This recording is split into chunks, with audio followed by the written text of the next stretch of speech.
On behalf of the UN NGO Committee on Human Rights and Justice for All, a human rights NGO accredited at the UN, welcome to our panel marking Genocide Awareness Month. Also, thank you to co-sponsors Congress of Bosniaks in North America and to the Islamic Society of North America, and specifically to Imam Safet Chatovic for helping to reach out to the Bosnian genocide survivor community. The NGO I work with, Justice for All, started out as Bosnia Task Force in the mid-1990s and now works to assist a variety of persecuted minority populations. Today is April 22nd, happy and hopeful Earth Day. One aspect of concern about climate change is extinction. We don't know how the last rhino will regret its plight or what awareness may be felt by the last bleached coral reef. But regarding extermination, the deliberate and systematic erasure of human populations leaves a mark on human consciousness, the trauma even traveling from generation to generation. Mass atrocities are sadly not a new phenomenon. Though surveillance and industrial technology may play an awful role in amplifying the effects of hateful genocide policies. Full accountability for crimes against humanity and genocide seems rare. The issue is both politicized and legalized, and multiple definitions of genocide exist.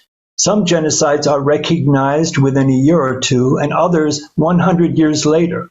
Today, faced with brutal war crimes committed by Russian troops against Ukrainian civilians, some leaders are quick to call it a genocide, demonstrating once again the unmatched power of the G word. The word itself came into use in the wake of the Holocaust. The Jews had suffered pogroms and mass slaughter over many centuries, but the highly organized mass killing in Europe was felt to demand new terminology. These are the final days of Passover, which is why we were not able to include any survivors from the Jewish community, the Jewish Holocaust. But we are here today to show solidarity among all survivors, despite the sometimes divisive political context. Today, representatives of 7 communities gather, but this list is by no means complete. We can all think of communities and nations that could be here with us as survivors of mass atrocities. Minorities are often targeted for genocide, and Justice for All focuses its work on persecuted Muslim minorities such as the Uighur and the Rohingya. In previous years, our staff has tried to raise awareness about the conflict in Central African Republic and in Sri Lanka, and now puts much of our attention on the crisis of human rights in India, where both Christian and Muslim minorities face oppressive, discriminatory policies and literal calls for genocide voiced by extremist religious leaders. Even a minority of 200 million may fear genocide. So our first speaker, with a distinguished teaching career in South Africa, Ireland, and China, Professor Fernand de Varenne was appointed United Nations Special Rapporteur on Minority Issues by the Human Rights Council and assumed his functions in August 2017. His work focuses on the human rights of minorities, as well as the prevention of ethnic conflicts, the rights of migrants, and the relationship between ethnicity, human rights, and democracies. Please. Thank you very much, Mr. Moderator Adem, for allowing me to say a few words at this Genocide Survivors Solidarity panel. I can't begin to imagine surviving a genocide and to be able to talk about that. What I can say, however, is that the experiences and the messages that we'll be hearing today are critical and timely, since the international community, I think we need to be honest, seem unable to tackle the conditions or contexts that can lead to even more situations similar to genocide. In recent years, intolerance, scapegoating, dehumanizing, and hate are creating conditions for more atrocity And already we're seeing these come together in warning signs across the world. And what is worrying is that recent trends suggest significant increases in violence and hate speech, targeting minorities globally, as well as an increase in ethnic conflicts. And therefore, what we're seeing also are higher risks of atrocities and even genocide. And this is not hyperbole. We're in a period where the conditions for atrocity crimes are ever more present and prominent. And as you've mentioned earlier, the main targets usually are, and overwhelmingly, are minorities. And these are the main targets of genocide also. Atrocity crimes such as genocide are more likely to occur in context also of conflicts. In recent decades, conflicts overwhelmingly have tended to be internal, intrastate conflicts, usually with an ethnic or religious dimension. And since 2010, actually, the number of major violent conflicts has tripled globally. Let me repeat that, tripled. And much of the increase in this rise is in the rise of intrastate conflicts, once again, usually involving minorities.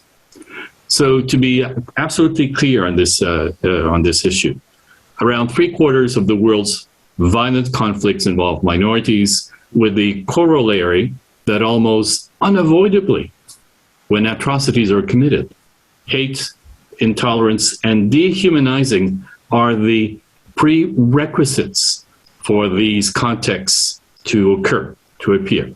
And the main victims usually, disproportionately, are minorities. Minorities are also prone to be the main targets of the worst atrocities.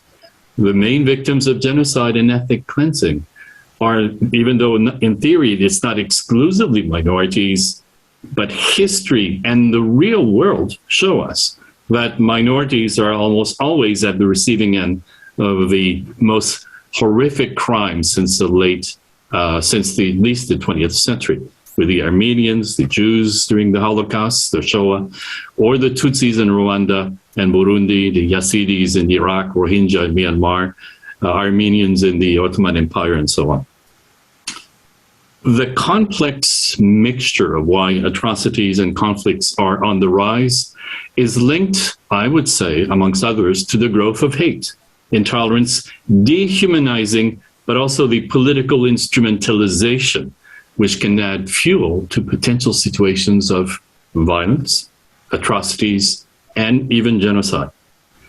There's also, particularly in the modern context in more recent years, an explosion of hate in social media that directly contributes to a pandemic of hate crimes, violence, and even atrocities and calls to genocide, as Adem has mentioned earlier. Social media, well, I think we need to call it for what it is. Social media has become an angrier, more violent and toxic place, with algorithms amplifying prejudice, racism, and disinformation, as the pandemic also. But let's be absolutely clear once again.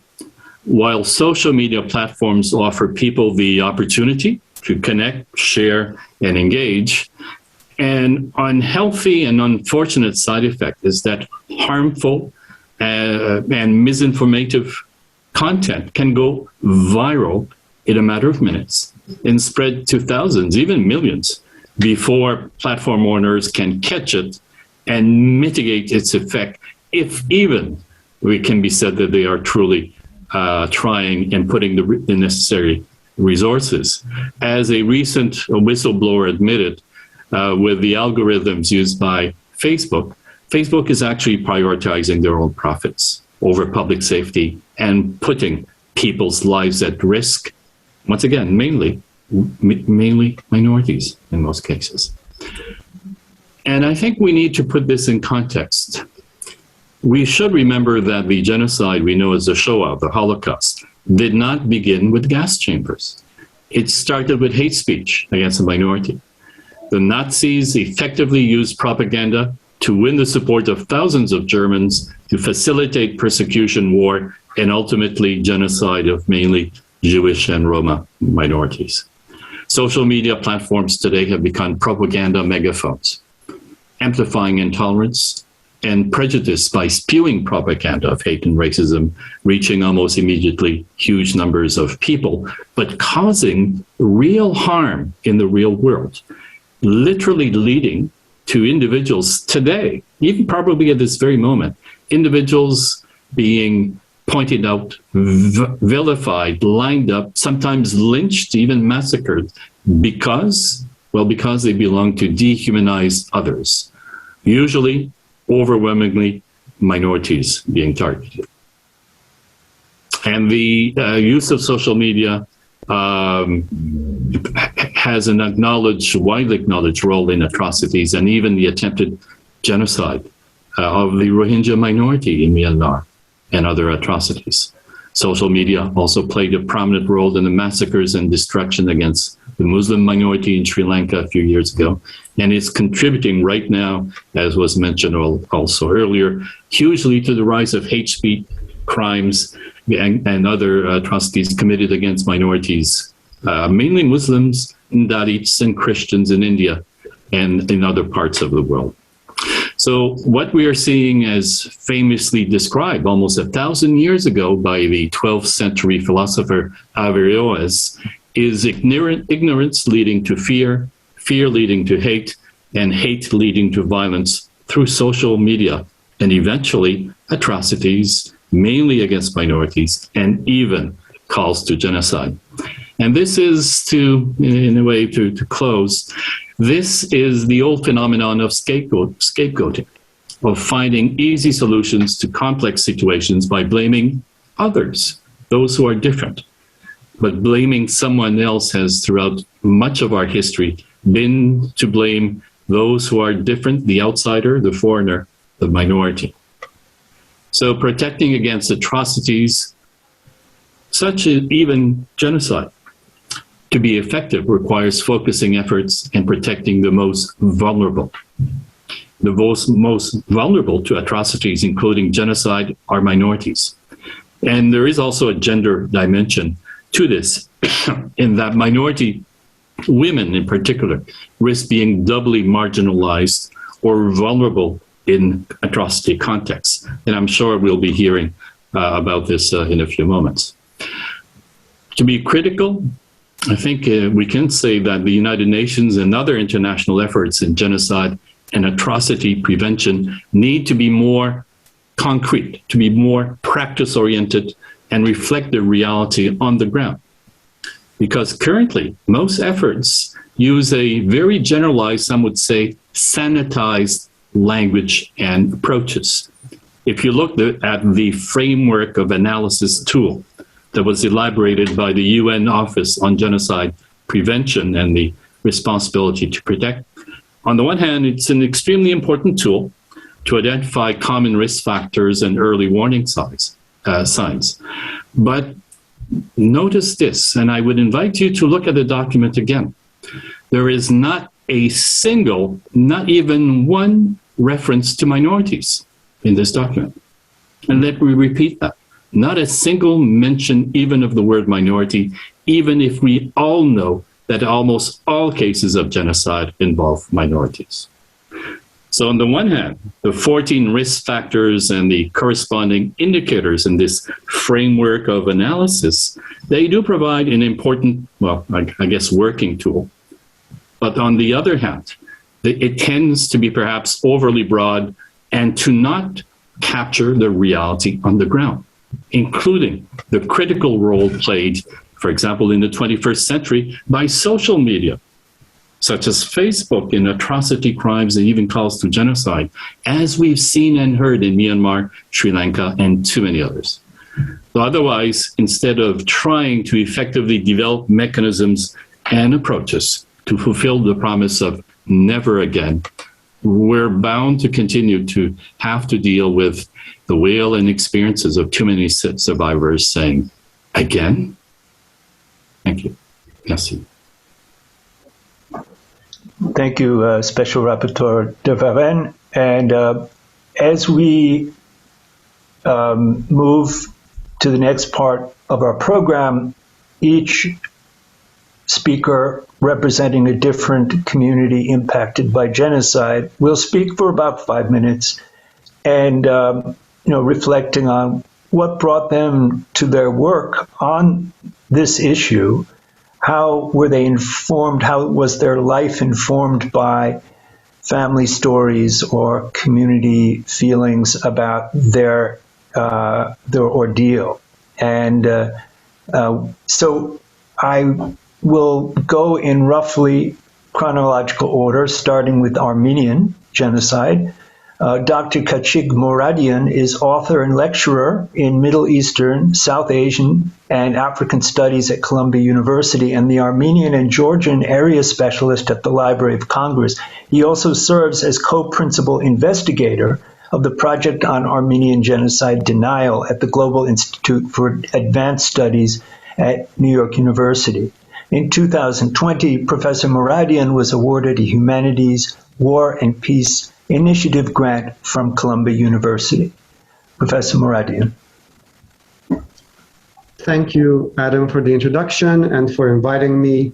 I am here to speak primarily on the Armenian experience.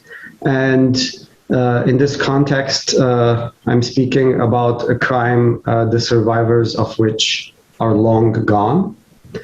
And perhaps this is an opportunity to reflect on that. And as I was growing up in Lebanon, which is where I was born and spent most of my childhood and young adulthood, I remember Armenian genocide commemorations on April 24th.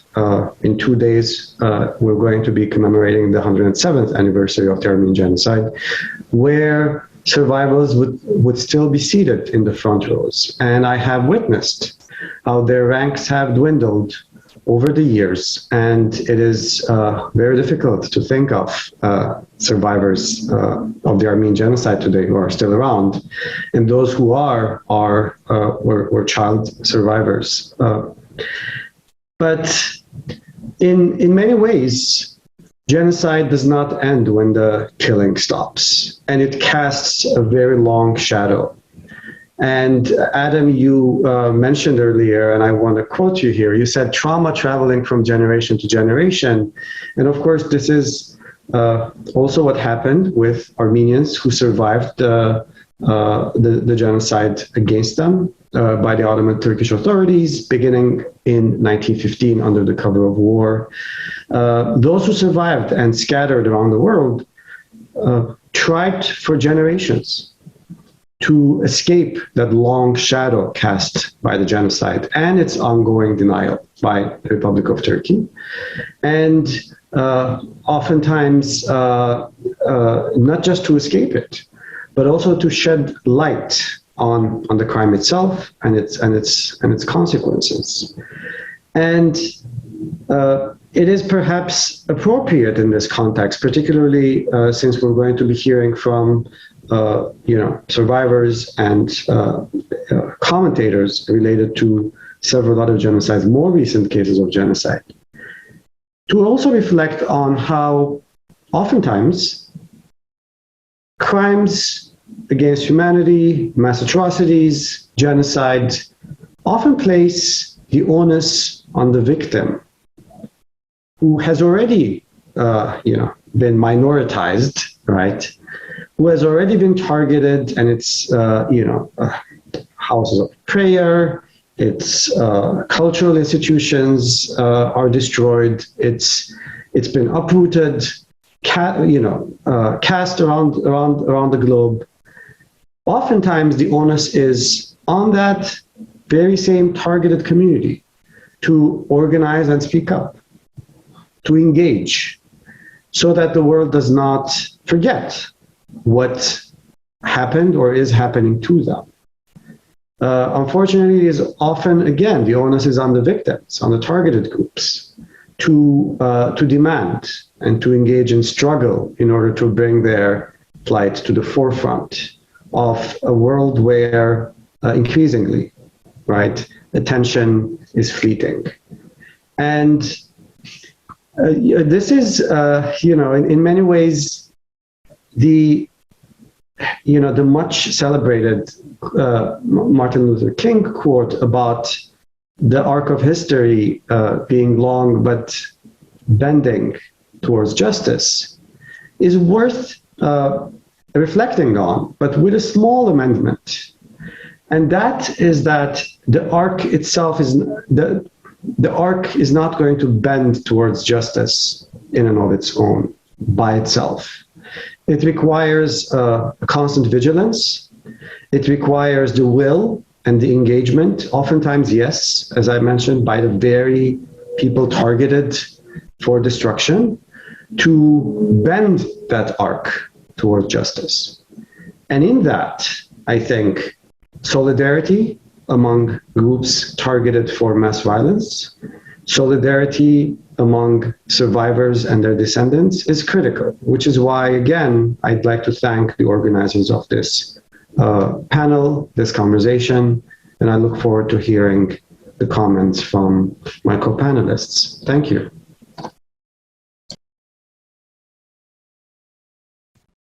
Thank you, Professor Mouradian.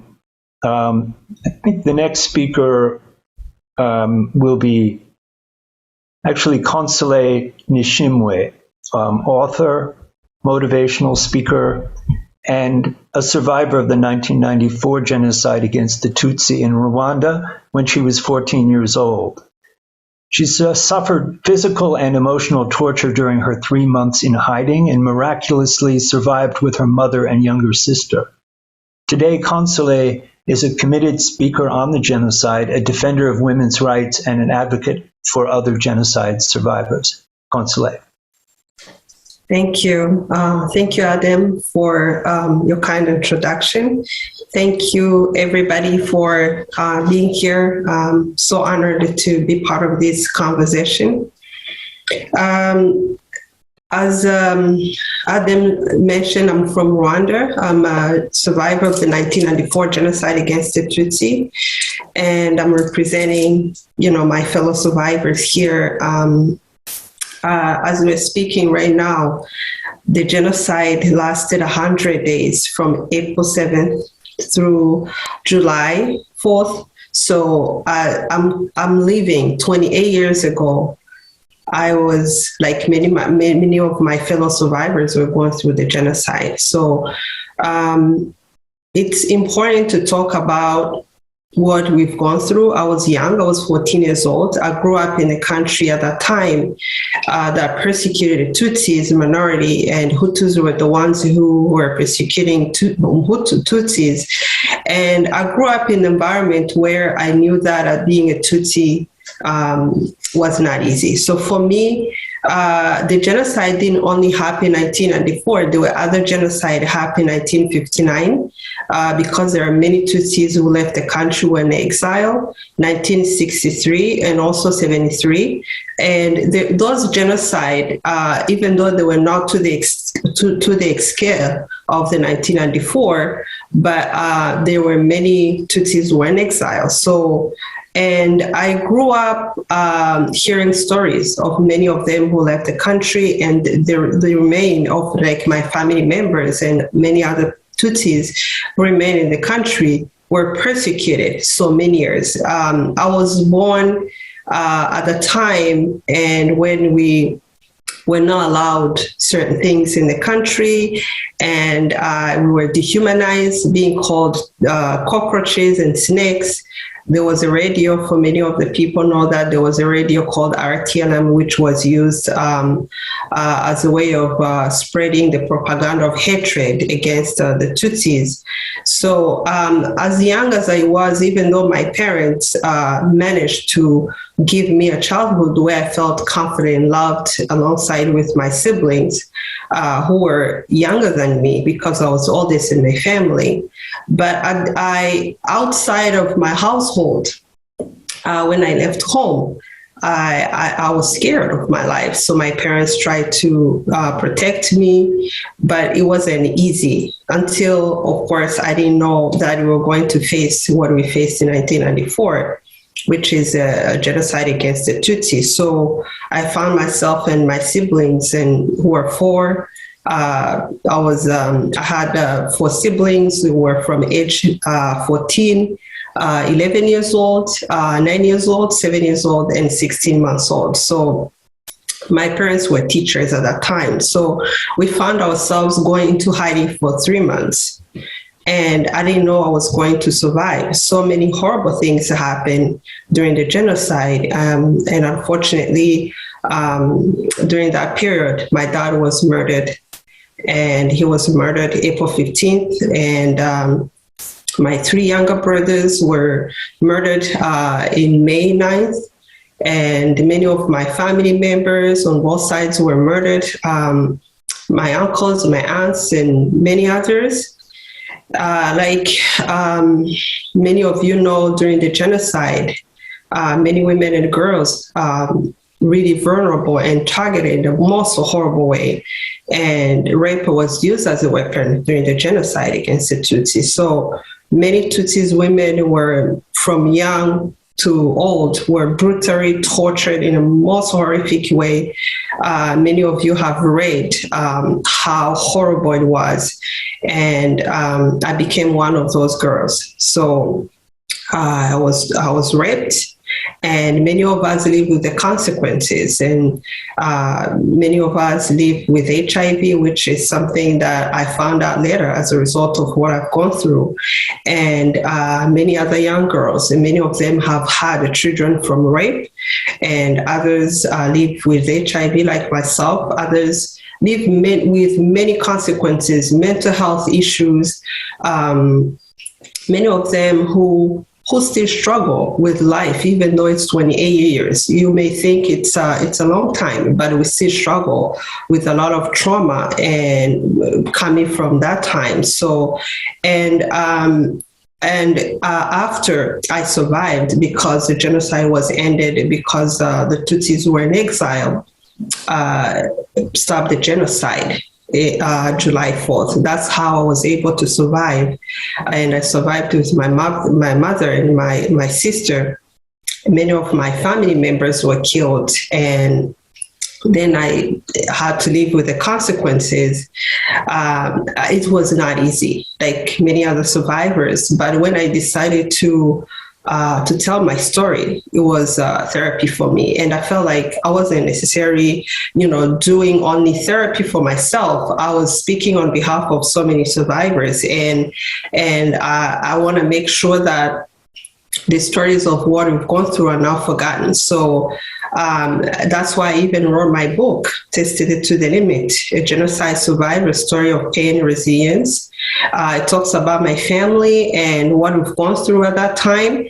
But at the same time, when I speak, I think of so many girls like myself and women who have gone those traumatic experiences.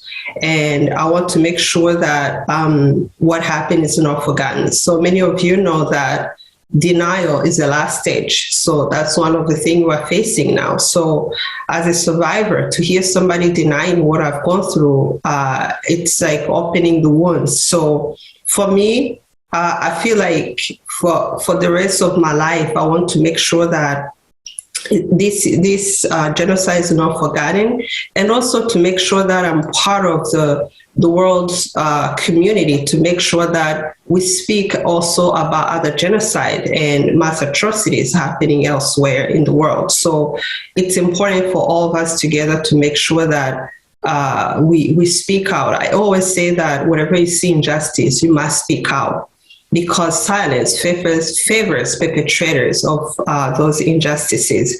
So I just want to thank you very much for having me here tonight. I want to, maybe we'll continue with the conversation later, but this is a little brief of about my story, my country, and what we've gone through at that time. But it's still, right now, we are doing 100 days remembering what happened. So thank you for having me. Thank you, Console. No one should experience that, and your truth-telling witness and your strength is so inspiring. So thank you for sharing that. And so the next speaker connecting from Bosnia is another child survivor. Almasa Salihovic is a child survivor of the Srebrenica genocide in Bosnia, during which she lost her older brother.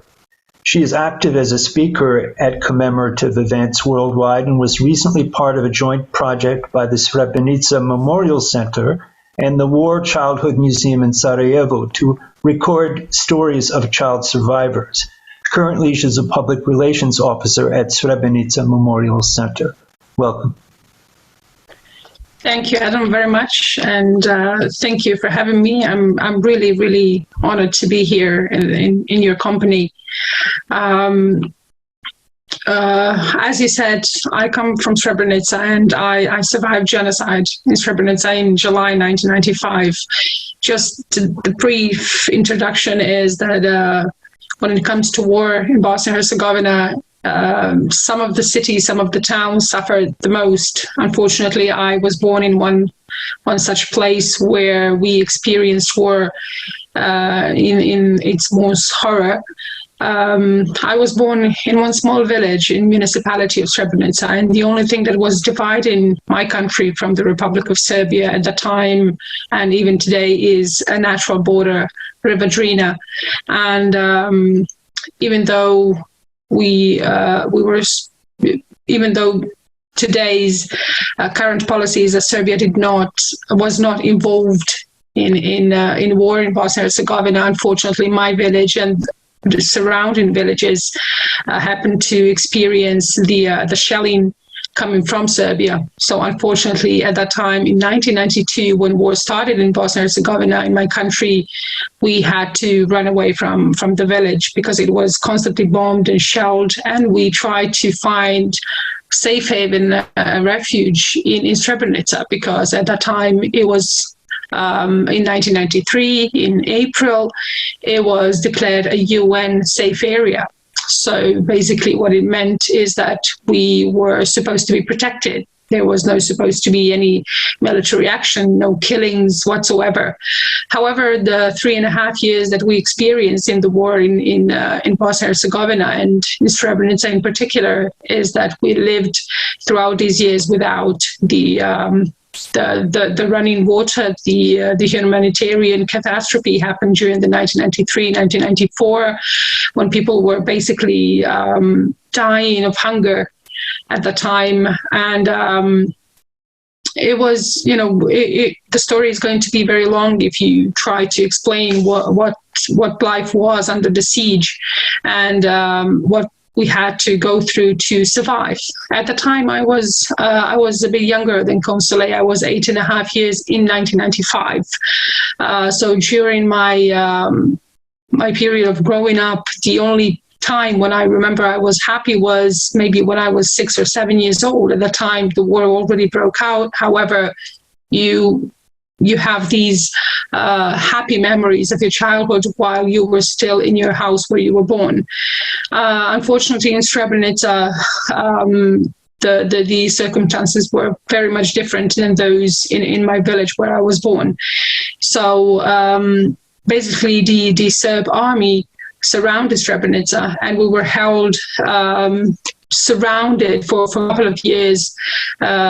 We did not have food, medicines, even though we were protected by the United Nations, that we were supposed to be protected. Unfortunately, in 1995, we always say to survivors, we always say that genocide did not start in 1995. It did not finish in 1995. It started 1992, and in a way, it was the final stage, as Consul says, is the denial, and we're still facing with it even today. In 1995, the outcome of the war in Bosnia and Herzegovina, especially in Srebrenica, was that almost 10,000 men and boys civilians were killed in the most horrific way, where they were separated in the only place where they were supposed to be protected, in the UN headquarters, Dutch battalion headquarters in Potachari, which is today a memorial center where I work. Basically, what was happening is that while we were forcibly being transported by the buses and by the trucks, men and boys were being separated from the rest of their families.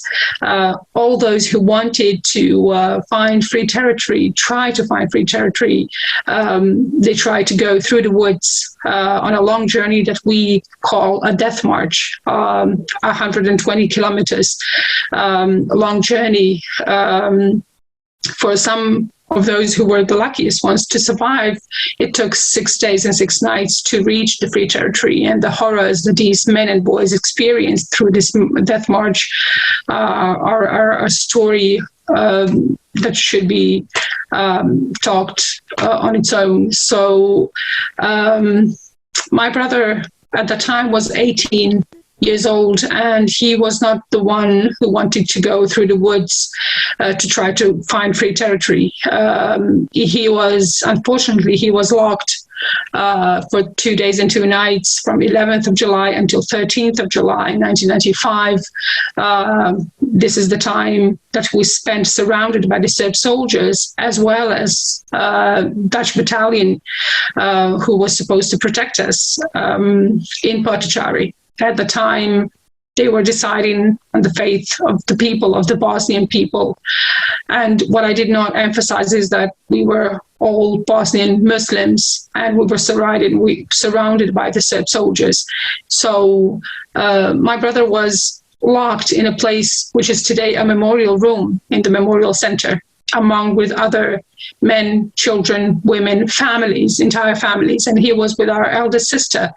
She was at the time nearly 20 years old, and he was 18.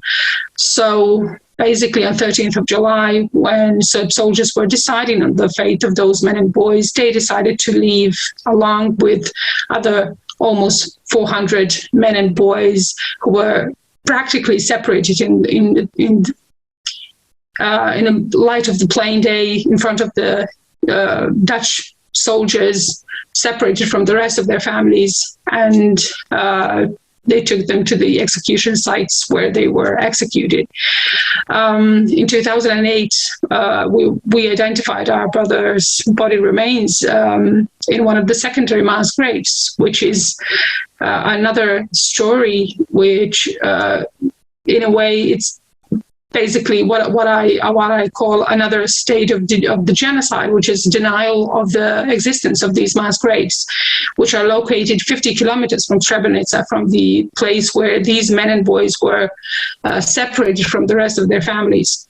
These mass graves were scattered around a place called Zvornik municipality, 50 kilometers from Srebrenica, and it's been denied, as well as the genocide. So 26 years after, we still have the official policy and the politicians in Republika Srpska, which is at the time, they basically, what they do is they deny genocide, they deny even the massacre, they deny the number of the victims. They still do this even 26 years after, even when we still have the trials and we still have the convicted war criminals who ordered this genocide. It's still being denied. So this is the final stage. So what I want to say is, as Professor KHATCHIG said, the genocide does not stop when the killing stops, when the shooting stops. 26 years later, we still fight the genocide deniers, and we are located in the same place where the genocide happened. So we, as an institution, are trying to give the voice of those who are not with us anymore. I intend to speak about my brother's fate, because I feel obliged to do so. And I would like to, as Consulate said, as long as I live, I shall speak about this, even though sometimes I wish I was to be focused on something else in my life, but it's not possible. We're still, as a returnees into our homes, which were burned in 1995, you're still dealing with the genocide deniers. You still walk through the town where it happened, and you see people who were participating in the army of Republika Srpska, and you live with this. And as Consulate says, we should speak out. And whenever I want to, sometimes when you lose strength, when people lose strength, they want to carry on with their lives, but you just simply you don't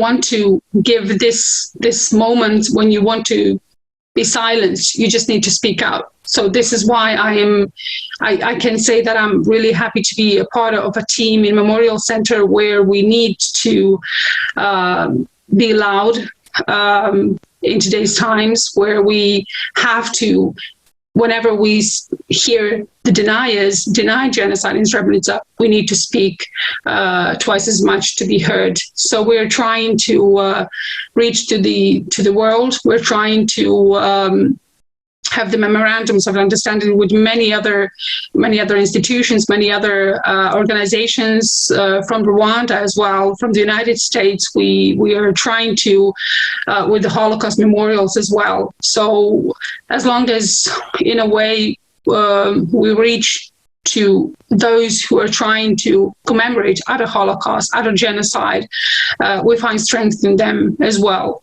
So that's why. Because when we talk about the minorities in Bosnia-Herzegovina at that time, the majority of those people, like 3 constitutional people, Bosnians at that time, we were called Bosnian Muslims, Croatians and Serbs, and others as well. So we were majority at that time. However, in Republika Srpska today, we are minority, because the outcome of the war in Bosnia-Herzegovina is that we have 2 entities, Federation of Bosnia-Herzegovina and Republika Srpska. So basically, Republika Srpska is the place where I was born, where my ancestors were born. And we did not come from somewhere. We were not immigrants to come to Bosnia-Herzegovina, because the Serbs used this as a pretext to say that this part of the land was theirs, and that they were trying to just simply make this land theirs again. So basically what we always trying to emphasize is that we as Bosnian, we were Bosnian Muslims, European Muslims, and we were here for centuries and centuries. So basically, when we accepted Islam throughout the centuries, this is what caused the problem. The hate started when we embraced another religion. And we are trying to, in a way, combat this narrative even today. Even though we are fighting the genocide deniers, we're trying to fight those who think that we just want Muslim country, which is of course not true. The only thing that we want is the place in this country that we love to call it multi-ethnical. So maybe I'm going too wide, so I will stop. I will stop here, and any questions that we have, I will be happy to answer. So thank you. Thank you, Almasa. Your work really embodies, the work of memory and the struggle to bend that history towards justice. It's very powerful what you're doing, and very painful what you told us. Another activist is Mr. MUTASIM Ali, who began as a student activist in Khartoum, Sudan, advocating to raise awareness about the atrocities in the Darfur region.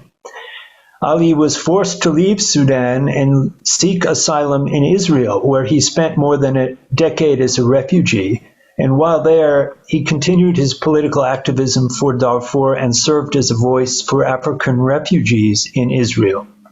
Mr. Ali's Current practice focuses on international human rights and humanitarian law, child protection, and transitional justice, and has done counseling work for the International Criminal Court.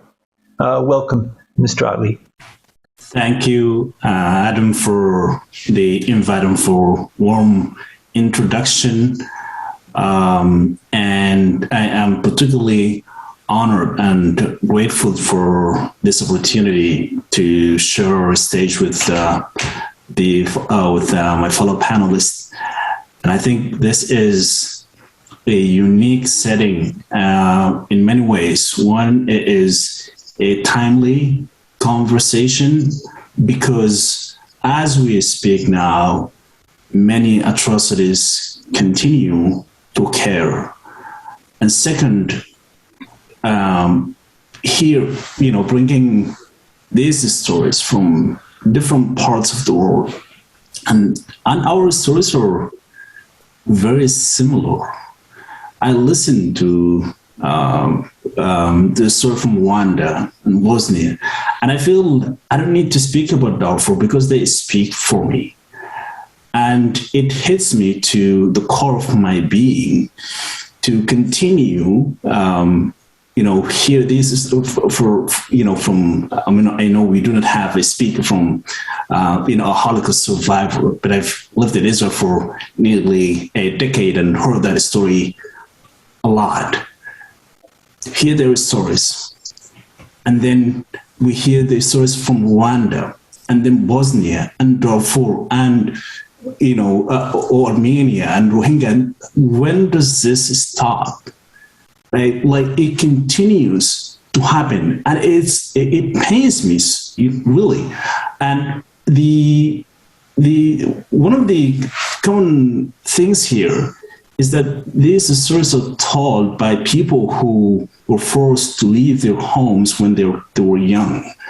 I remember when the genocide in Darfur began in the early 2000s, literally during the time when the ICC was established, as if the government of Sudan was challenging the international community. They launched a campaign to kill Africans in Darfur. And they recruited militia from Arab ethnic groups to target African ethnic groups in Darfur. And I also take note of the earlier speakers mentioned that the atrocity crimes often target, the minorities. But in our case in Darfur, we're not minorities. This is one of the unique examples, actually. And we were targeted because we're African ethnic groups. We were trying to preserve our identity and to live in our homes. One of the codes that the commanders of the militia named Janjaweed use is that we need our aim is to exterminate these African monkeys. Note that these militias are sponsored by the government of Sudan. The then President Omar al-Bashir sponsored this militia. Today, even though Bashir is no longer in power, he is still free and he's not being held accountable for the atrocities that he committed or he was, or the fact that he was sponsoring the militia of Janjaweed. Note that Bashir is wanted by the International Criminal Court since 2009. And until today, again, despite the fact that he is in the custody of the Sudanese regime, but he's not yet extradited to the ICC. He's not even being tried domestically. He is free. Other commanders of the militia are still free. One of them is actually the deputy chair of the Transitional Military Council in Sudan. And so because of the culture of impunity, we continue to see atrocities, happening time and again. Even today, this morning, actually, in West Darfur, this morning, the militia of Janjaweed targeted IDP, internally displaced persons in Darfur. My family and I separated when I was 16. That was in 2003, because our home was completely wiped out by the government forces and its sponsored militia. Today, they live in an internally displaced persons camp named Abu Shok in North Darfur. And for those of you who do not know about Darfur, Darfur is in the western part of Sudan. It is not South Sudan. South Sudan is a different region, different country now. Darfur is the western part of it. More than 300,000 people were killed by the government of Sudan, the Janjaweed militia. This number is actually a very old number used by the UN. This is the number of 2010. We do not know as of today how many people were killed. More than 2.5 million people were forced to leave their homes, including my family, who's now in the IDP camps. The majority of people were directly killed, right? Tortured and killed, raped. But there are a significant number as well that were killed through different, methods, through starvation. For instance, in 2009, the government of Sudan expelled 13 organizations that used to provide humanitarian assistance to internally displaced persons. And so what is happening in Darfur, unfortunately, continues to happen until today. And I'm sure it is happening elsewhere, not in Sudan. And I have to say that at least in the case of Darfur, the international community has failed the people of Darfur, the victims of atrocity crimes. Today, we have one of the suspects who handed over himself to the ICC, and there is a trial going on, which is a good indication to see justice in Darfur. But this is one person among many others who participated in committing atrocities.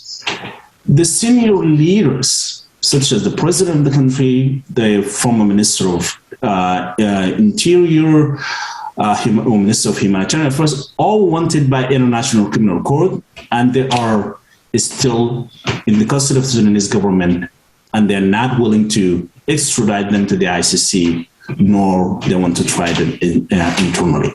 And therefore, we continue to see the repetition of these events because perpetrators fear no justice. Also there.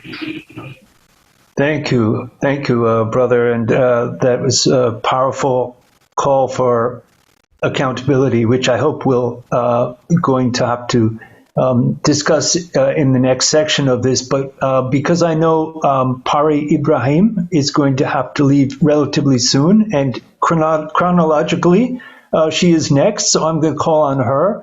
And thank you, Special Rapporteur de Varenne. We very much appreciate that you joined us, and we hope we'll stay in touch. But PARI IBRAHIM is the founder and executive director of the Free Yezidi Foundation. Ms. Ibrahim is Yezidi and originally from Iraq. She fled Iraq as a child with her family in 1991 during the Saddam Hussein regime, eventually settling in the Netherlands. Ms. Ibrahim created the Free Yezidi Foundation to provide support for Yezidi survivors in the aftermath of the Yezidi genocide perpetrated by ISIS. Ms. Abraham.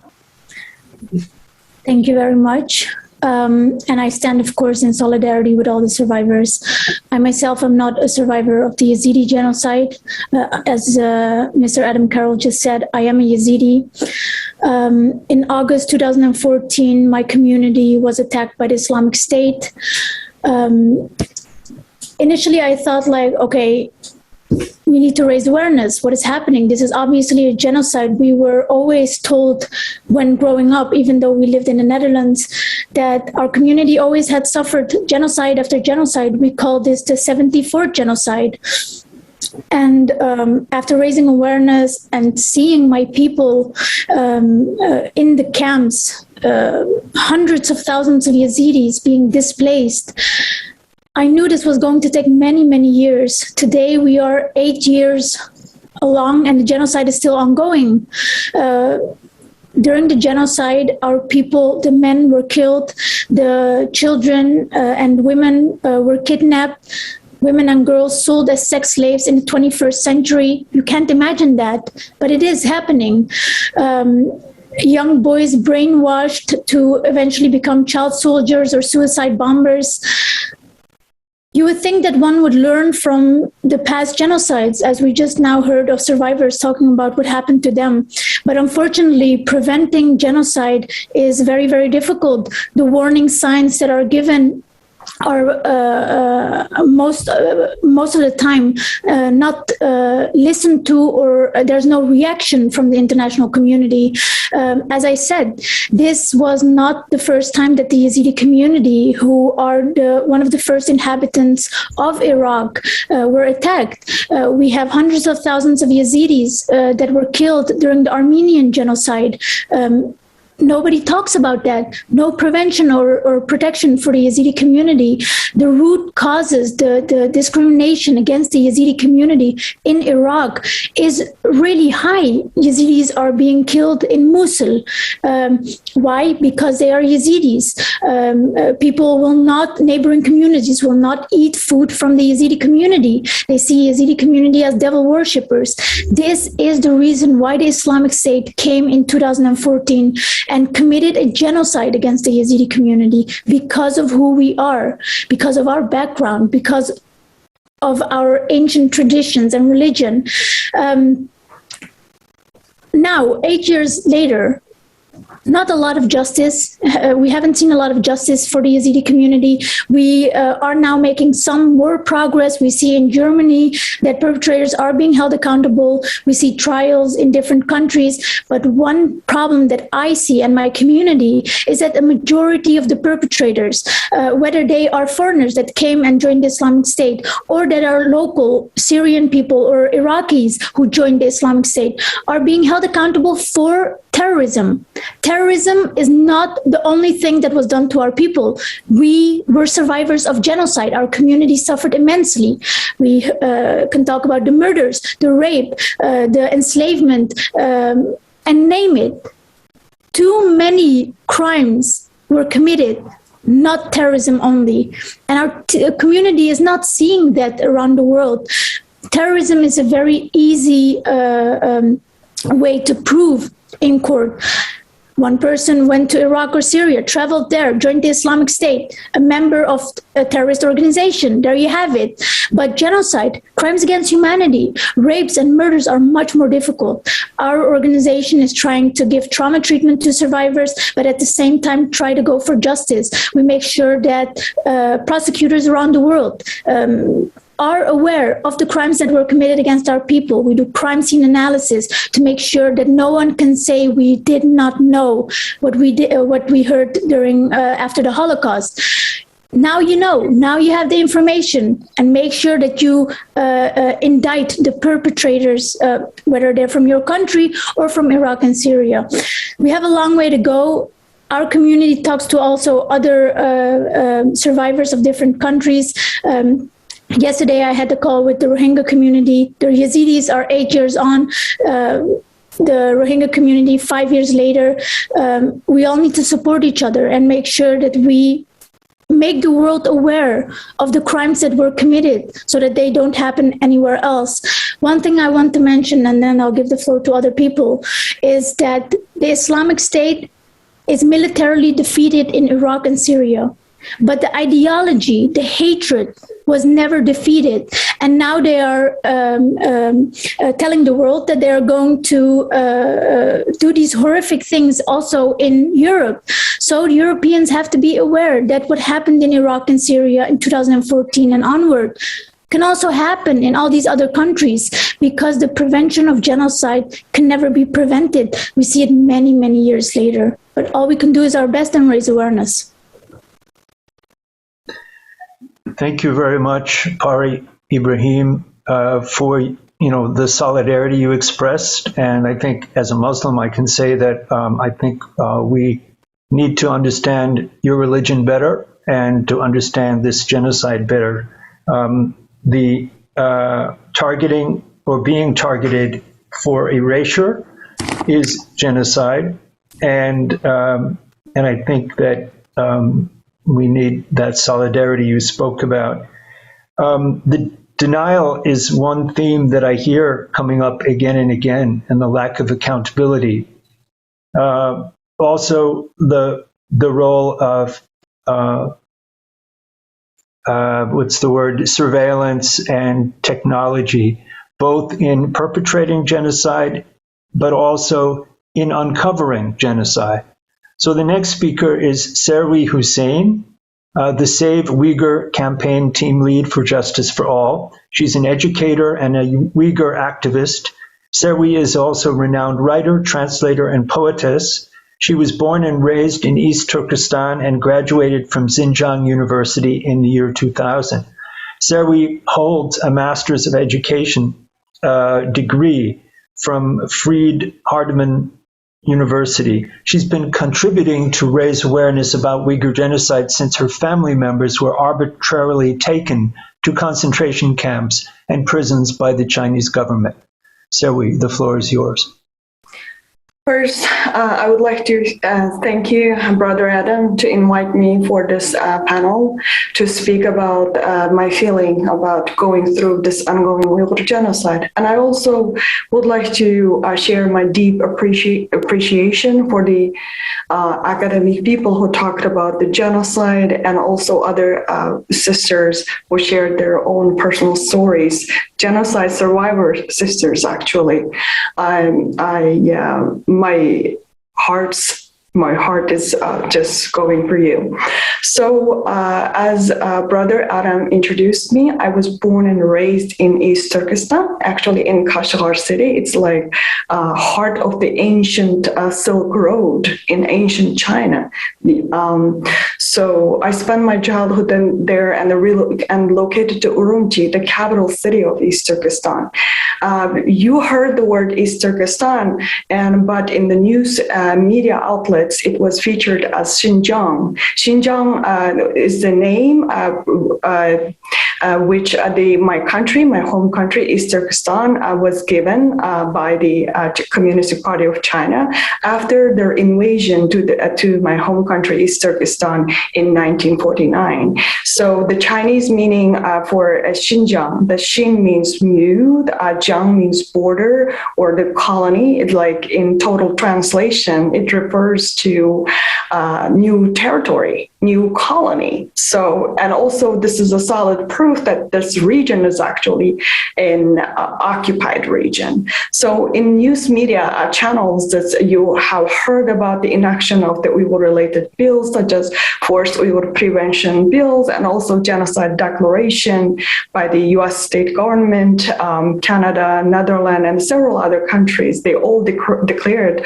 what China has been doing to Uyghurs since 2016 until now is their treatment against Uyghur constitutes a crime of genocide.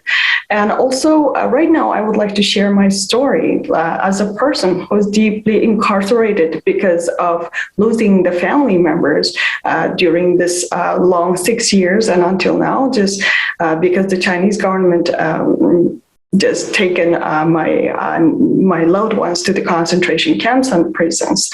So starting from, I actually, just right before my departure from my home country, East Turkestan, the city, capital city, Uruchi, a bloody massacre occurred, and which was named as Uruchi Massacre. And I witnessed because my home is located nearby the epicenter of the protest. carried by the Uyghur students who claimed justice from the Chinese government.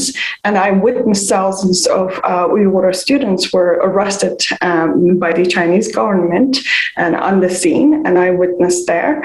And also, and I saw and I heard a lot of traumatizing stories from the Uyghur neighbors and Uyghur people who live in Urumqi. And I also I lost some of my family members during that Uruchi Massacre to the prison of the Chinese government. That was a kind of eye-opening moment for me. So I realized that occupied in one nation who is living under the regime, totalitarian regime, and in an occupied region should never feel secure. So for the safety concern of my children, myself, and my husband and I decided to leave from Urumqi, and then we settled down in 2010 in Texas, in US.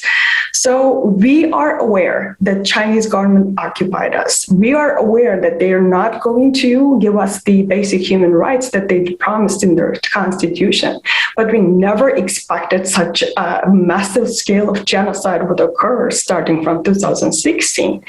And starting from 2016, my nephew, actually my elder sister's son, this guy who graduated from the medical university, Xinjiang Medical University, one of the top ones, and he was taken by the Chinese government after I did monetary transfer from my account to his account to $10,000. So and just his brother followed after him. And my own brother, HUSEYIN, who's a prominent linguist in ethnic language committee of Xinjiang Autonomous Region, he was just mysteriously disappeared.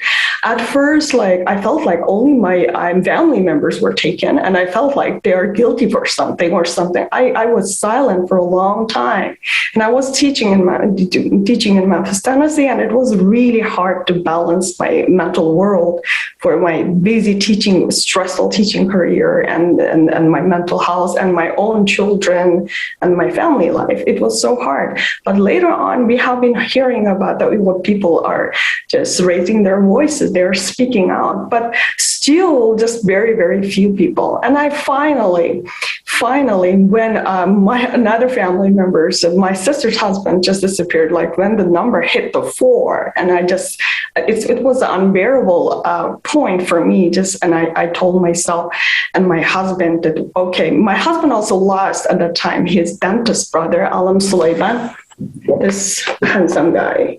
Both of the pictured young men in the pictures, you can see that they are in their early 30s and they just graduated from universities and that they are just entering into their career realm and starting a new life, new phase in their lives. But they're all disappeared and we lost connection of our family members. And then we started to raise our voice. And yes, because I'm an educator. I have been teaching ESL. I have been teaching general education classes in elementary schools throughout my life. I worked with my kids and I enjoyed writing and I enjoyed just seeing the beauty of the world.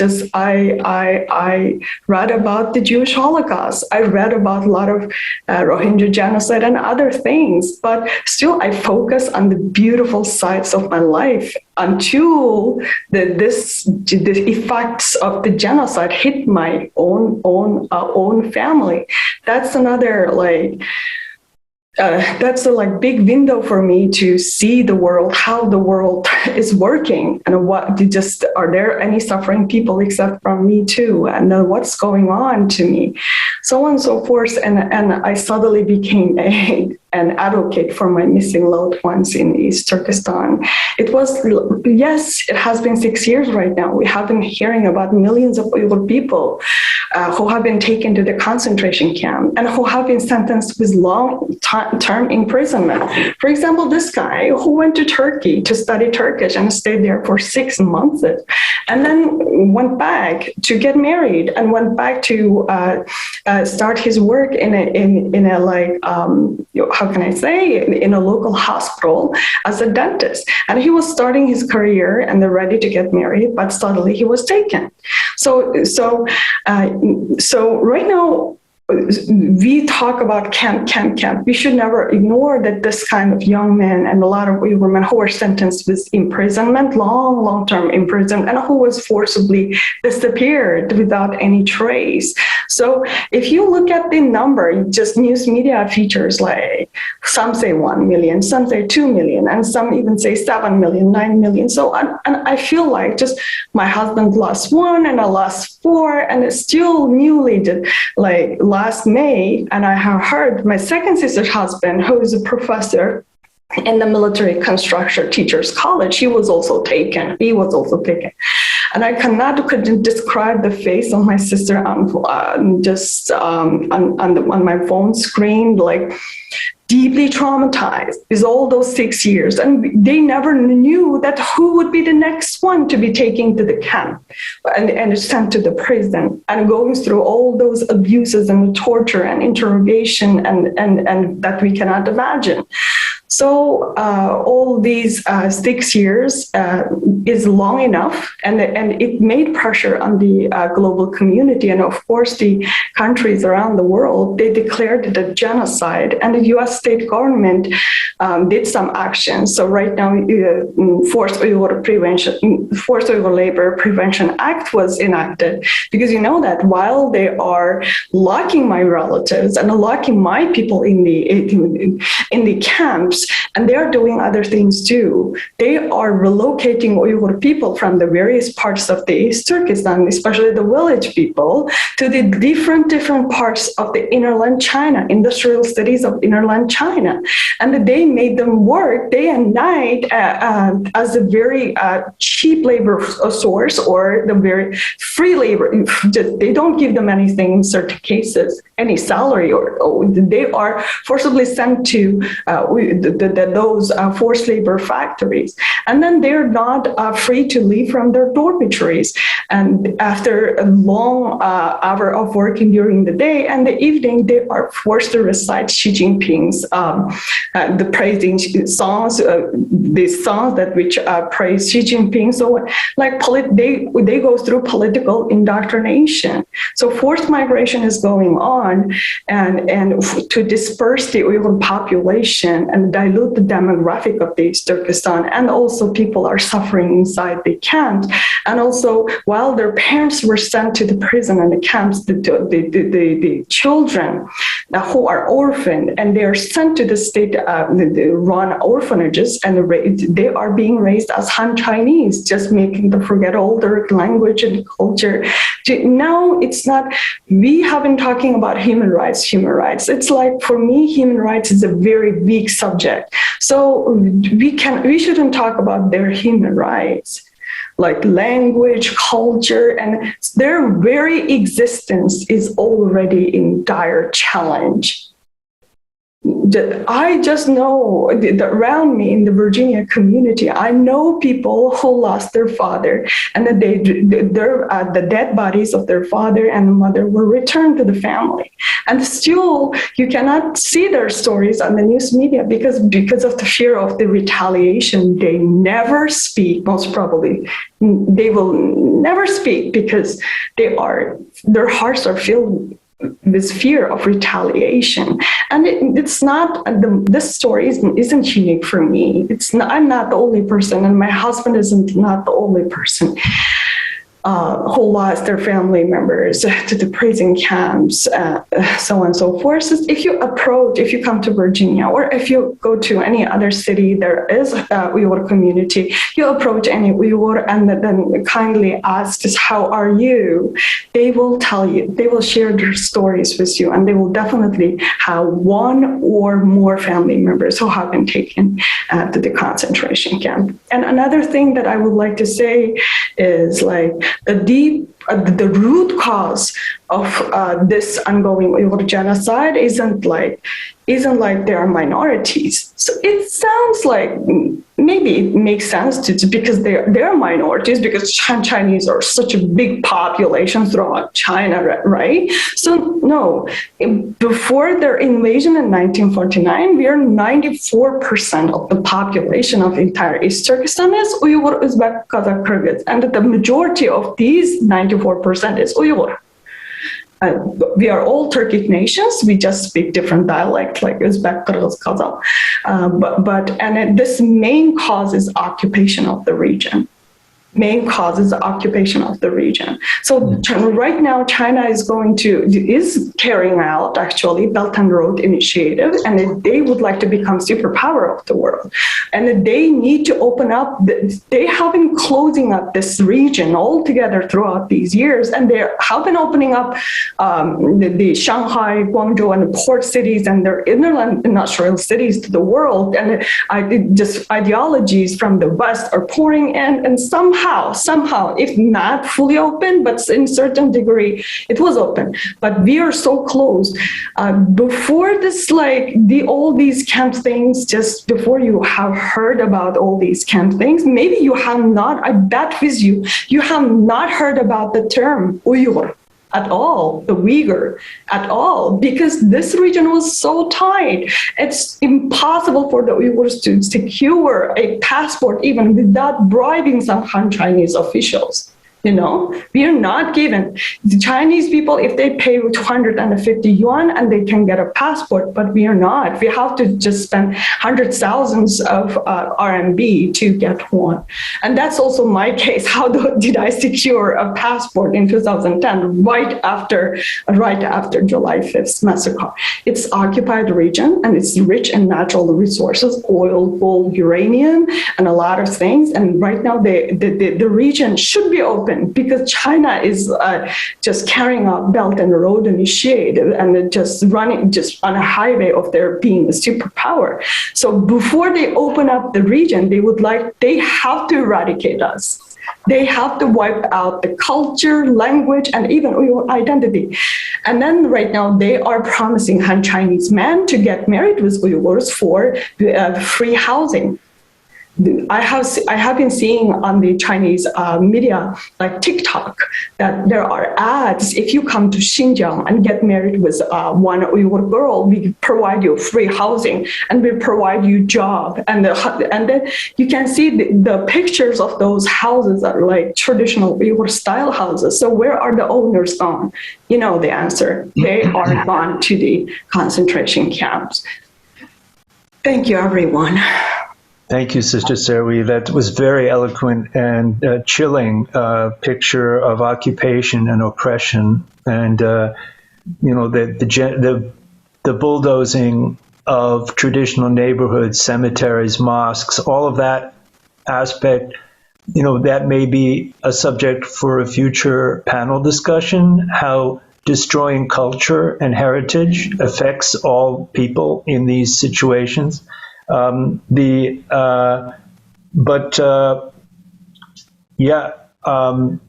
is so powerful, and we see at the United Nations that it's very difficult to criticize. So many countries are unwilling to criticize China, even in private. And this is a major challenge and an important one for us to meet. So I'm going to go to the next and final speaker, and about the Rohingya genocide. We can say that it's the most recent, but a lot of these are ongoing genocides and have roots in the past. SHAKIRAH is the founder and director of the Rohingya Women Development Network, the first Rohingya women's group in Malaysia. Since December 2016, it has worked to empower women through general education on sexual reproductive health, as well as religious training. Just this week, she was keynote speaker at the ECOSOC Youth Conference. SHARIFAH works as a part-time program associate with Justice for All. Welcome, Sister SHARIFAH. Thank you so much. Assalamu alaikum and good evening. First of all, I would like to say that it is an honor for me to be in this panel discussion today with, other community who gone through this similar. Myself and my community have gone through. I am in solidarity with all of you. My empathy, my sympathy is with you all. My heart is full. When I hear a story from you all, it feels that, it is the same that happened to me and my community. It is what we have seen. It is what we have faced. It is what we have been heard. So for Rohingya community, we've been facing the genocide for many decades. It came to, we believe, since 1978. It came to light in 2012 when the big event happened in Yangon, where 10 of Muslim scholars was killed, and disturbing things, horrible things was done to them. And when Rohingya was speaking about it, they got a chance, to target us. For many decades, since the beginning, Burma military, the junta have a plan to clear the Rohingya from the country, to clear us, clear our name, destroy everything that we have. And they are successful in that. Our name as Rohingya has been destroyed for many, many years. Rohingya names are not allowed to call, like other, sister that have mentioned that we are humiliated, that we are not even allowed to call who we are. We are called as Kala, which is illegal, dark-skinned person from neighbor country, and look down and horrible things. We are not allowed to go to school. We are not allowed to, move from one place to another. We are not allowed to work. Basically, we are not even allowed to marry without the permission of the military. We cannot do anything without their permission. We are living like in open prison. And by doing that, of course, the abuses, the rape, the killing, burning, imprison, so on and on is going on. They destroy our mosques, everything. And they, at that time, they also, they destroy our languages, our culture, basically everything. And they also successfully made us feel that we are people from nowhere. We don't deserve, to live as a human. We don't have any rights. We should not speak up about, the persecution. We are made to believe that the persecution, the atrocity, the abuses, it's normal. We have to live the life that way, and we have to accept it. For many, the reason. So my father, when I was born, I'm not sure after how many years, maybe 2-3 years later, my dad saw the persecutions that happening inside the Myanmar. When he was coming from work, he saw that the military was killing people and bury them alive, because he saw, and he's a witness, the military start chasing him. And for him to save his life, he have to flee from the country straight away. He did not return home on that day, and we did not know what happened to him. And until he arrived in Malaysia, I'm not sure after how many years, 3-4 years after that. But the persecutions is become worse and worse and worse, where my mother and my sister and my brother, who was my mom, was still breastfeeding, still nursing. We have to flee from the country. I remember when I was young, little bit of it, imagination, like I remember, because my mom, my grandfather, my cousin grandfather who brought us, who helped us escape from the country, we talk about it. We get on the fishing boats with a lot of people. And I remember we were kept, the women and old people, children was kept inside the fishing boat, where, we are not allowed to speak, allowed to, do any noises. And I was so afraid that I hugged my mom, and my mom hugged my brother and my sister, and then telling us, not to say anything, be quiet, don't make noises, and asked us to pray, and then there was a light and everything. And I don't know what's happening. I was too little, to understand what is happening. And then we arrived from where I was born, from Arakan, and we went to Rangoon. where in Rangoon we were kept by the traffickers in a, I think in like a garage or something where we were kept, a lot of us. My mom did not have enough money for all 4 of us to get released from the trafficker. So what she did, she gave the money and the jewelry that she had to the trafficker to release me, my sister, and my brother while she was waiting, so that my father, who is already in Malaysia, gave money so that she can get released from the trafficker. Unfortunately, an hour or 2, she was arrested with other people, and she was in prison for 2.5 years. The reason she was arrested, it is because Rohingya are not allowed to move from one place to another. That was her crime. Her crime was trying to flee from the persecution. Her crime is trying to, seek for human rights, trying to seek for a safer place. And she was in prison for 2.5 years. While my sister and my brother and me have to be invisible for my mom and the authorities in the country, because if they find out that we are the children of her, then they will also arrest us and put in the prison with her. I remember the house that I used to stay, the authority used to come and check, because they knew that my mom had children. They used to come, and we were hidden, in places where people cannot find us, like behind under the bed and things like that, so that the authority did not know. The situations of Rohingya has been we have been moving from one place to another and another. In the journey of searching for life, for a better future, for a safer shelter, and it is still continue.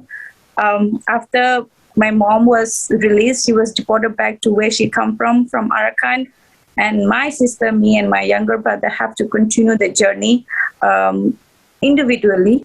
I was just about 5 years old when I have to risk my life with unknown person trafficker, just go to see my father, who is in Malaysia.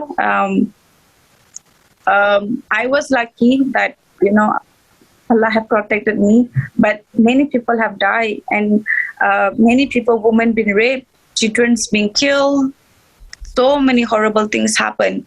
So we've tried to flee from Burma, where I come from, because we are facing persecutions, because, it is too much, but we have to again risk our life to the people, cruel people, for us to say escape from that hell again. And this is the journey of thousands of hundreds of Rohingya people until today. Just recently, people 2 days ago from Malaysia, people who were kept in a detention camp, they flee from the detention camp, and they was hit by the cars. Children die on the road, and other people was in prison. And the country that people Rohingya are seeking refuge, like example in Malaysia where this incident happened, they don't understand why Rohingya are fleeing from the country and seeking refuge, and rather than getting the sympathy and empathy, but they've been thrown out a lot of hate, a lot of accusations, and that we are bad people, we need to get out from that country and go back where we come from, and all those things. So the situations of Rohingya, where we are in Malaysia or in Bangladesh or in India, or where we are seeking refuge, it is not safe for us at all, and the situation is getting worse day by day, including in Myanmar. We think that genocide have stopped in 2017 when more than 1 million Rohingya have sought the refuge in Bangladesh. No, it had not stopped. The situation is still the similar. People are still getting abused, raped, killed, murdered, imprisoned, horrible things. now it's not only from the military, the junta, but also from other party. Example, Arakan army. The threat is there, and people are still fleeing, and the situation is getting worse and worse. And when I heard sisters, speaking, it just bring me back, to my past, and to the place that I come from, because being a genocide survivor or a refugee, it is not easy. It is easy for people to think that, they are seeking for the sympathy. They just want a free food and free place to stay. That is not true. The burden that we carry, the trauma that we carry, it is too much. And from this panel discussion, we know that it is not only happening to Rohingya or to the Uighur people, or to other community that been facing it. It's like example, sister said, one of the sister, the genocide state is the killing, the burning, is finished, but the actual effect is not still there. The hatred is still there. The mindset is still there. And how long will we take, for the justice? When it is yes, the justice will be served one day, but how many more people have to sacrifice their lives? How many more communities have to die? How many people have to be, separated from their family? I have not seen my family's members for many years. My mother-in-law, when her house was burned down, she was paralyzed. She have to be, I don't know how she escaped from that place. So the situation is getting worse and worse. Our case is on, on UN court, not justice for all. It's international justice for court. So we are hoping that justice will serve, and we are patient enough, to wait and to see. And we are working every day from every angle, Rohingya, non-Rohingya community. Everybody's working for the justice. But I just want to say that I hope justice will be served not only for the Rohingya people, but all the genocide survivors and genocide, people who are facing genocide today and the past. The justice will be served, and it is when I started my work with RWDN, I thought that only Rohingya is the one who facing genocide. But slowly, when I involving with work, I realized that we are not alone, and it is continuing happening. And we see in Ukraine now, we will see something else in somewhere else. So the action have to be implemented, that I will state. And again, thank you so much for having me, and my love and my empathy and sympathy, solidarity, all of everything is with you all. And I'm honored to listen and to be part of this. Thank you, Sister Sharifah. And we are going a bit late, and I don't want to necessarily extend this beyond people's availability. I am very moved by the solidarity that was so clearly expressed by everyone here, and the sense of bearing witness, which is sacred. And so I think that, while we could go into another stage of talking about what can be done, what would we like to see done, what are we willing to do together, and so forth, this could easily take us many more hours. But so I hope, though, that we can continue to build awareness and interest, that people won't simply turn away because it's a difficult subject and they're perhaps afraid of it. As we see, this is a problem that happens, as the Special Rapporteur said, again and again. It's not never again, it's again and again. That really is the new slogan, unfortunately. But there are people working, and all of you are working. All of you are inspiring. And I wanted to just give the floor to any of you who wanted to comment very, very briefly. Now, maybe for the next 5 minutes, we can have a brief comments by anyone who wishes. And we have some beautiful wishes in the chat from people who are attending, which perhaps you can see. Sophia Banu says, thank you for sharing your stories. May you grow stronger and stronger as each day passes. I admire you all for your bravery and courage and compassion. Anyone have any brief comments that you'd like to make?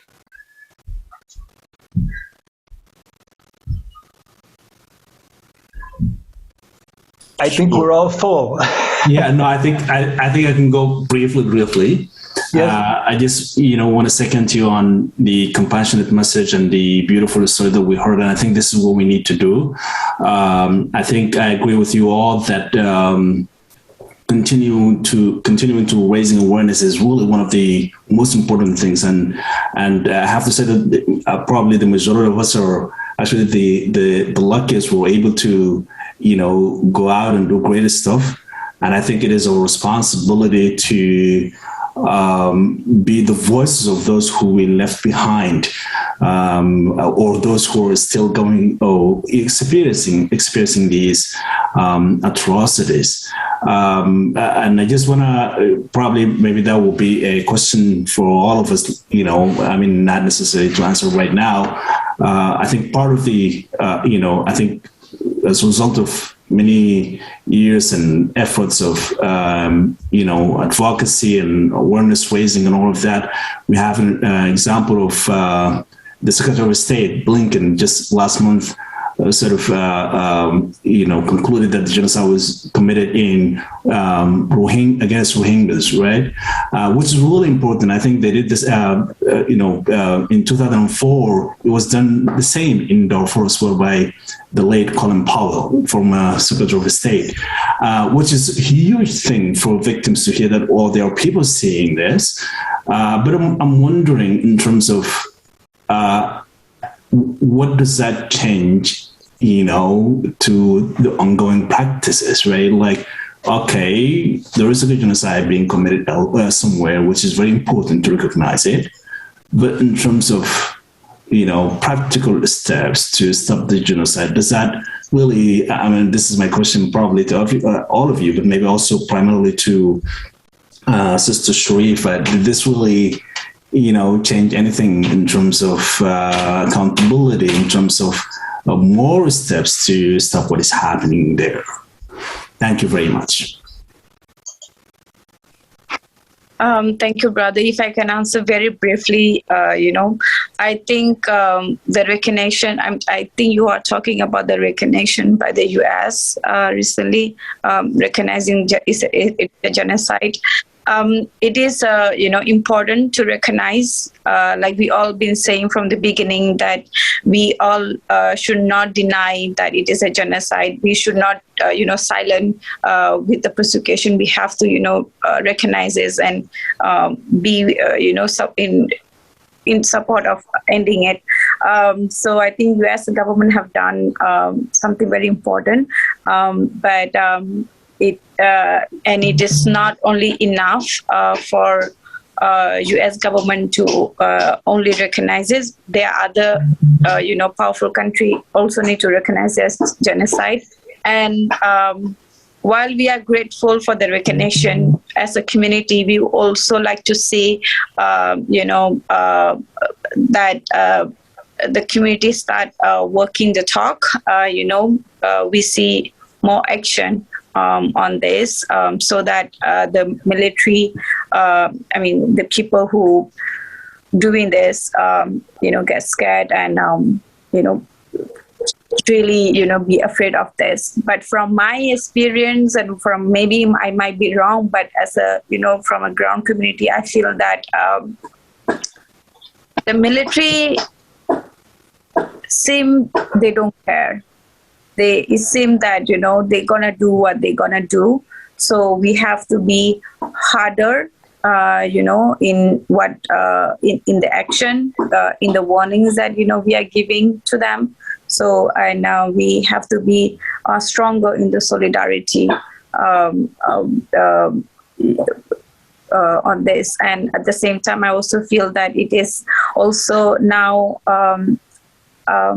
we have chance to pressure the U.S. government better, to walk the talk. So, yeah. Speaking of solidarity, unfortunately, China, Russia, and India show their solidarity with the Burmese military by selling them arms. So that's the other kind of solidarity, the complicity. So we need to also call those people out, those organizations, those companies, corporations, and nations that support genocide. And so I think there's just about time for everyone to kind of sign out. If there is, if you're affiliated with an organization with a website, or if you have a book that you've written, anything you'd like to direct people to, maybe we'll start with Almasa.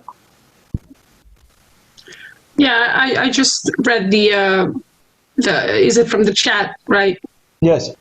Well, for example, in Memorial Center, what we are doing lately in 2.5 years, we're trying to have as many witnesses who survived genocide have their testimonies shared with the Memorial Center. So we've developed our own methodology of conversation with the survivors.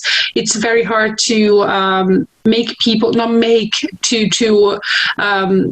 people that they should speak about their experiences in the war. However, we do have, it's not always accessible to those people who are not close to the memorial to see. However, we do have our website, we have our social media that we're trying to raise awareness.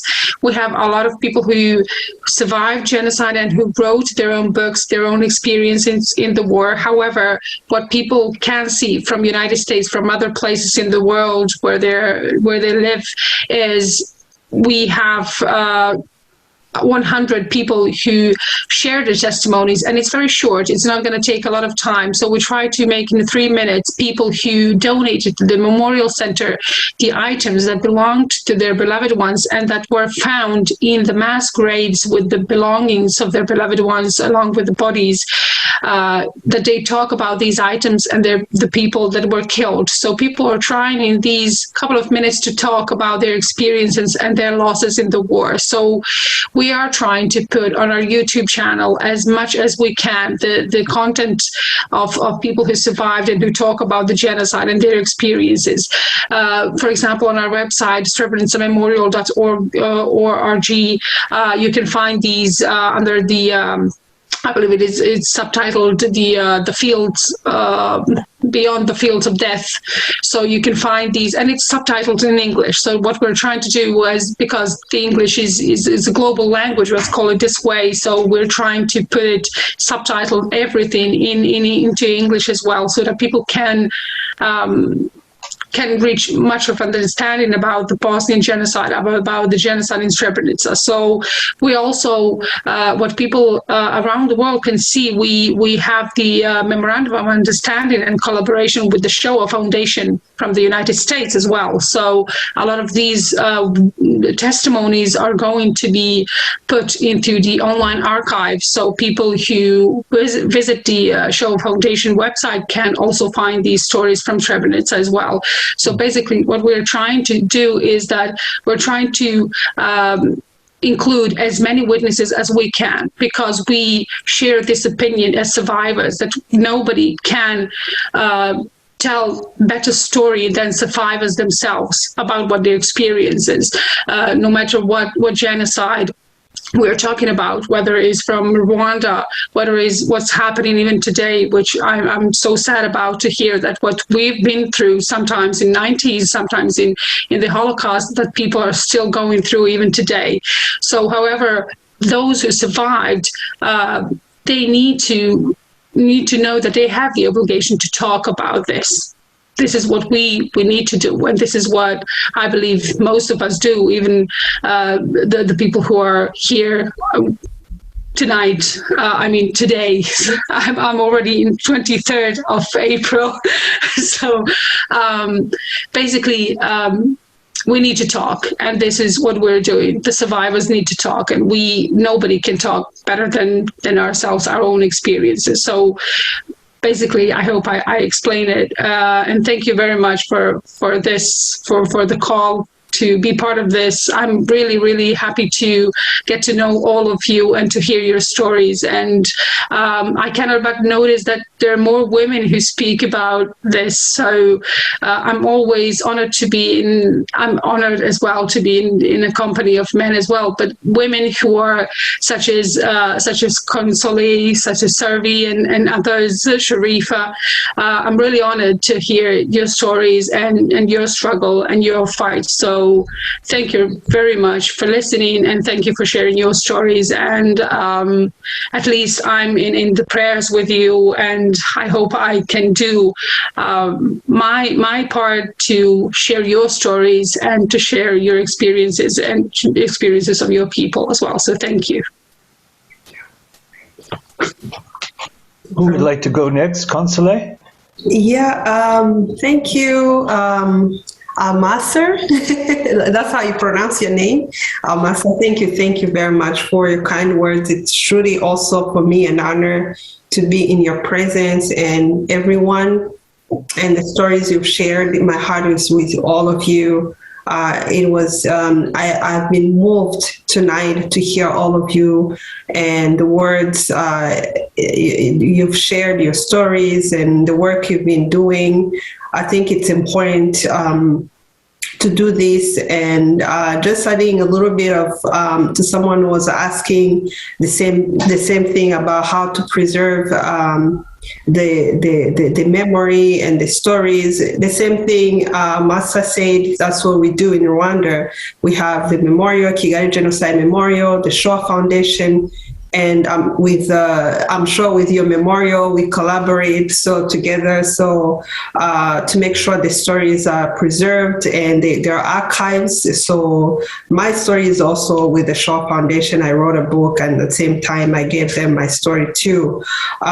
We try to encourage survivors, even though it's not easy, to write their stories. There are very few already who have written their books.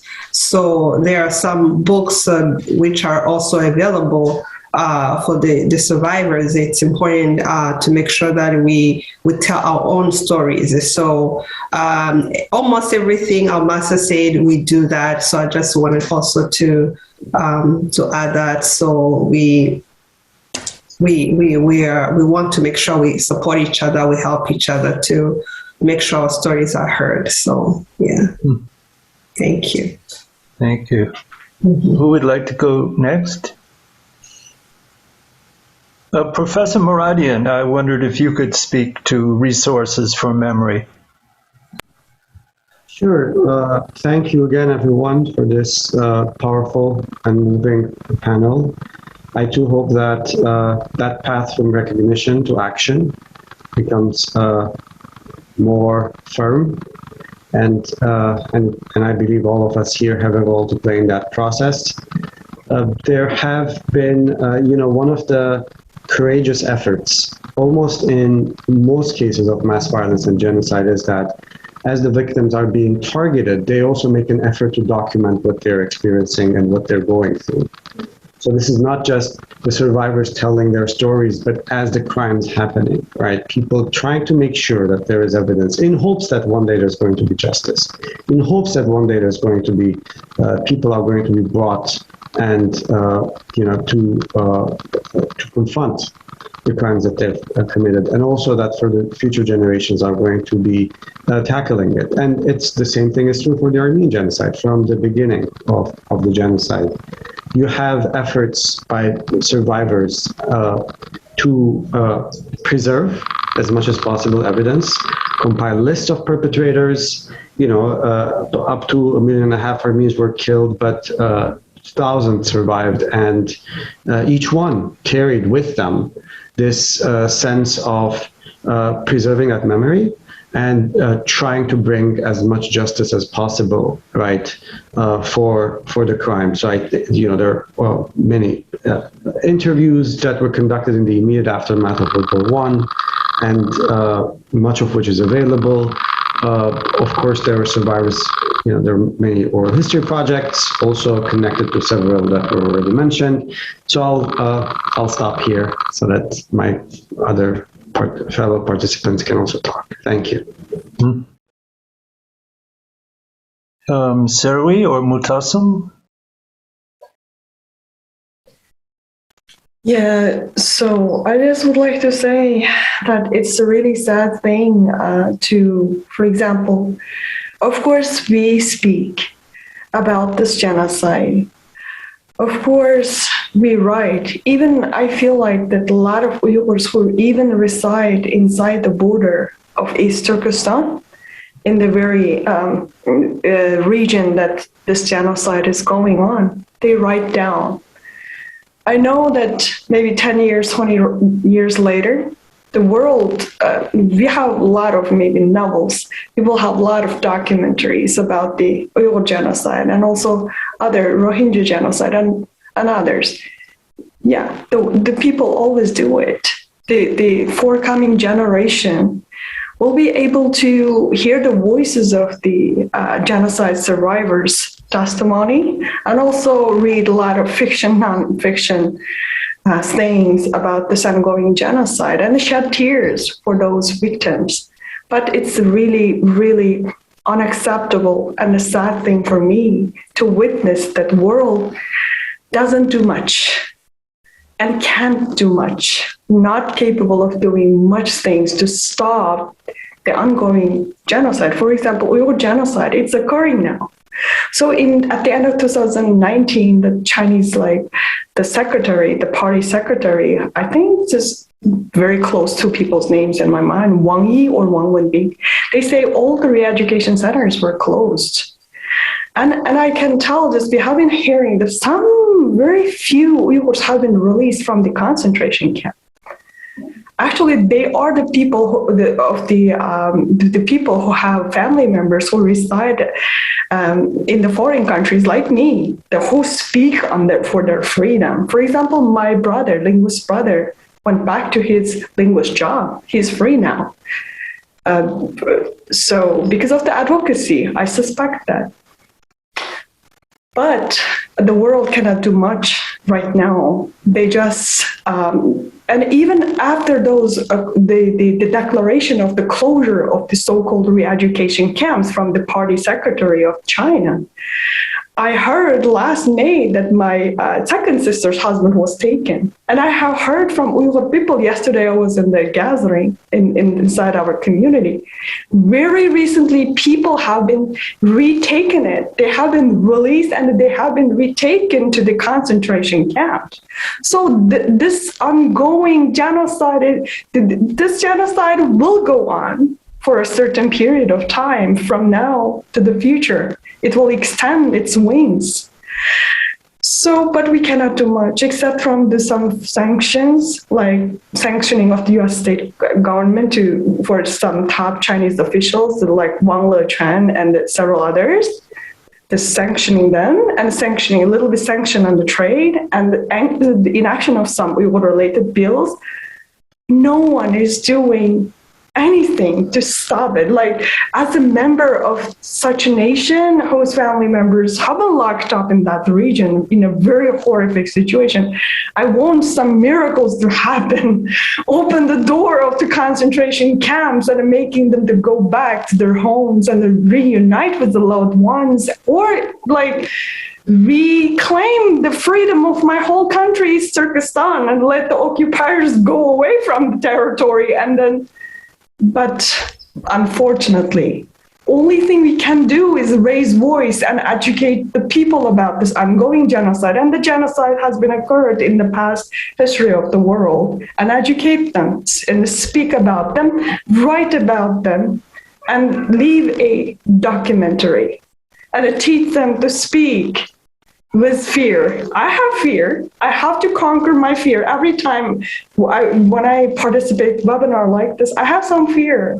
After it's published, maybe something will happen to me. The first time in 2019, when Financial Times published an article about the missing family members of mine, about 3 people in my family, I couldn't sleep for a whole week, you know. So I live with fear. I speak, and people like me and like you, they still speak, and we leave a documentary and testimony. That's what we can, and that's very limited comparatively the suffering that they are going through right now, or the suffering that they went through in the past. The things are really limited. That's how I feel, and I'm just sharing with you guys. And I know that, Sister SERWI, that you've been working on a kit and also have participated in documenting oppression of imams and a number of other programs. And people can look you up at saveuighur.org. I think some of the work is on that website. Yeah, saveuighur.org. Yeah. My team we developed a toolkit for the Uyghur people who have lost their family members in East Turkestan to the camp and the prisons of China. So I have so much like negative emotions inside, so much sadness, but still speaking is good, and then making some project, just carrying it on with the young Uyghur generations and other people from different ethnic background who cares about the Uyghur cause and the Uyghur genocide Uyghur people. And then we have developed a toolkit for Uyghur diaspora to use when they advocate for the freedom of their family members who are in captivity in the prisons and camps. So still, don't think that SERWI is like lost hope altogether. No, still doing little things at a time, and then seeking comfort and refuge in that little work that we have been doing, and being hopeful still. And SHARIFAH, I know at Rohingya Women Development Network, you've also been working with traumatized women and have been trying to explore how you can assist them in integrating in their resilience. What's your website? How can people find out more about your work? Sure. So it's called rohingyawomen.org. So you can, reach out to us through there. So basically, we are working on building women leaderships, helping our people, to cope with their trauma. At the same time, helping them financially. We do advocacy online. So a lot of things that we do. We are community-based organizations.